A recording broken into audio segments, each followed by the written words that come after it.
Welcome to Canada Next, your daily news app. Get smart AI-generated news summaries instantly from the creators of the Canada Next YouTube channel. Download Canada Next on the App Store today. Dominic LeBlanc was supposed to be home by now. Instead, Canada's trade minister is spending this weekend in Washington because the Americans finally put a number on the table.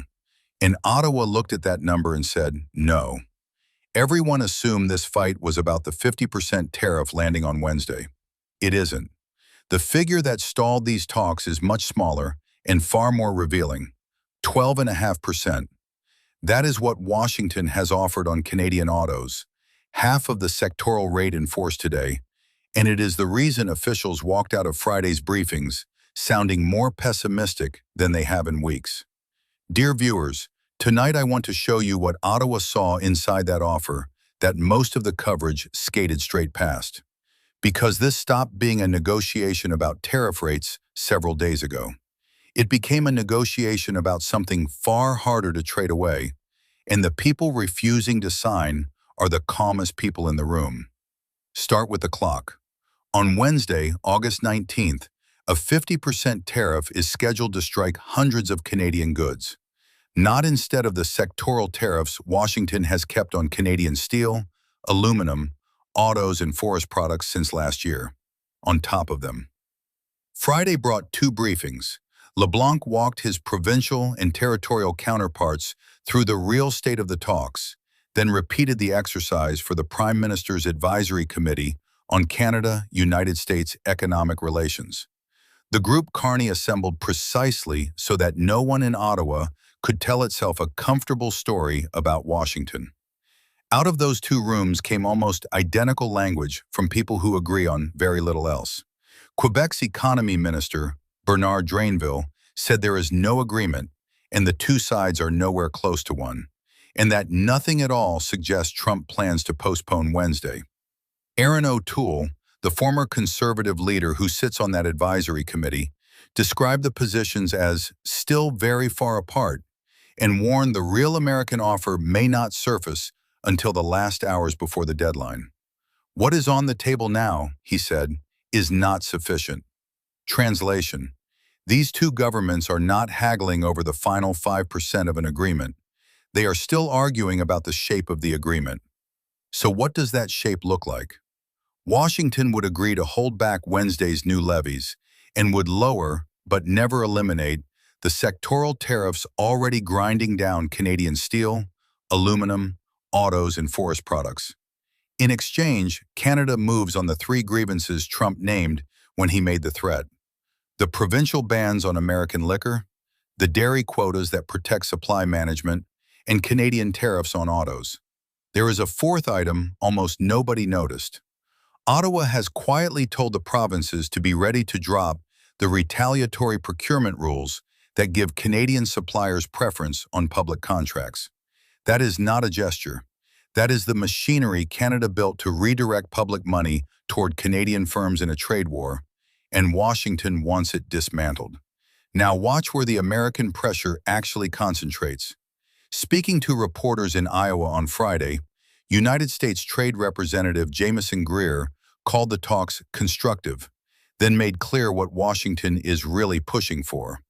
The retaliation has to come off. He compared Canada's liquor bans to the kind of thing China would do. Consider what that comparison quietly admits. You do not measure a neighbor's policy against a great power rival's playbook unless that policy is hurting. American wine sales in Canada collapsed by $343 million American dollars in 2025. Spirit makers called the damage devastating. Ontario wineries, meanwhile, watched demand climb. Provincial liquor boards took bottles off shelves, and the largest economy on earth has spent a year at the negotiating table trying to get them back on. The cheapest weapon Canada had turned out to be the sharpest one in the drawer. If you want to understand this file before it reaches the front pages, stay with us this week. Wednesday is going to move fast, and we will be walking through every hour of it here. Because the story on Friday was not only what Washington demanded, it was who in Canada answered, and how uniformly. Lana Payne, national president of Unifor, sat in the same advisory briefing as O'Toole, and reached the same destination from the opposite end of the political spectrum. Canada cannot afford to hand over any more concessions, she said. If no acceptable deal exists, then retaliation is the remaining option. And her message to the negotiators was simply to hold the line. In Quebec City, Premier Christine Fréchette drew hers with equal precision. Supply management stays, a red line that will not be crossed, in her words, on the exact file Trump has complained about most loudly. And in Toronto, Doug Ford, who has never hidden his contempt for these tariffs, said he would be more than happy to put American bottles back on Ontario shelves the moment a fair deal protects Ontario steel, autos, forestry, agriculture, and manufacturing. Then he did something a provincial premier is not supposed to do. He spoke directly past the president to American voters, reminding them that a tariff on Canada is a tax on the American people, and telling them to send a message at the midterms. Look at the pattern there. A former conservative leader, a national union president, a Quebec premier defending supply management, and an Ontario premier defending auto jobs. Washington's oldest play in any negotiation with this country is division. Split Ottawa from the premiers, Quebec from Ontario, labor from business. On Friday, that play failed completely, and the American side is now negotiating with a country instead of a faction. Canadian negotiators have also told their counterparts something unusual. August 19th is a cliff, not a milestone. If the 50% tariff comes into force, there will be no political appetite in Canada to keep talking. That is not an emotional outburst. That is a negotiator deliberately converting domestic politics into leverage and telling Washington the door genuinely closes. Greer, for his part, said the goal now is to have options ready for Carney and Trump. Options is the word negotiators reach for when the technical level has run out of room and the decision has to travel upstairs. So look at the two columns of this deal side by side. Canada is asked to lift the liquor bans, open the dairy quotas, cut its auto tariffs, and abandon its procurement preferences. Every single one is a structural change, and every single one is close to politically impossible to rebuild once surrendered. Washington offers in return to keep its tariffs in place at a lower number. A number, one, President can raise again with one signature on one afternoon. Permanent concessions for reversible relief. And beneath that sits something sharper still. Greer said Wednesday's 50% duty is a response to Canadian retaliatory measures. Read that again slowly. The punishment exists because Canada defended itself. Sign this deal as written, and Ottawa loses more than the liquor ban. It accepts the principle that American tariffs are legitimate policy while Canadian countermeasures are provocation to be punished. That is not a trade concession. That is a sovereignty concession wearing a trade concession suit. And that is precisely why the answer coming out of Ottawa this weekend is a very calm no. Dear viewers, here is what Canada has already won, whatever happens on Wednesday. Even if every bottle returns to the shelf next month, Canadians have told reporters plainly that they have no intention of buying them. Ottawa can restore the shelf space. It cannot restore the habit. A year of a market quietly rearranging itself around Canadian producers does not reverse because two governments initial a document, and that is something to be proud of.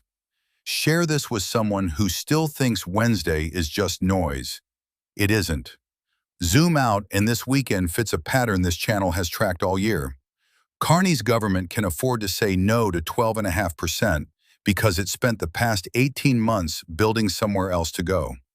European defense and industrial partnerships, Indo-Pacific trade lanes, Gulf capital, critical minerals contracts signed with partners who are not asking Canada to dismantle its own laws first. Variable geometry was never a slogan. It is what makes a deadline survivable. Other capitals are reading this file closely, and they are not reading it for the tariff numbers. They are watching whether a G7 country under maximum pressure from Washington folds in the final 72 hours. Every negotiation Canada opens in Brussels, Tokyo, or Abu Dhabi over the next year will be priced off what Ottawa does before Wednesday morning. So here is what to watch. Whether LeBlanc flies home or stays in Washington through Monday. Whether the liquor boards receive an order to restock. And whether Washington moves off 12.5%. Because if it doesn't, the 50% lands, and this file moves from negotiators to leaders in a single day. And here is what I want to know from you tonight. If Wednesday arrives and nothing better than 12.5% is on the table, what should Canada do? Take the smaller tariff now and protect auto jobs through the winter, or let the 50% land and retaliate with everything Ottawa has left. One choice buys time, the other buys credibility. Tell me which one you would sign and why. This community has followed this trade war since the first bottle came off the shelf, and your read on these moments is consistently sharper than the panels on television. Bring it to the comments tonight, because Wednesday belongs to all of us. This is Canada Next. I'll see you tomorrow.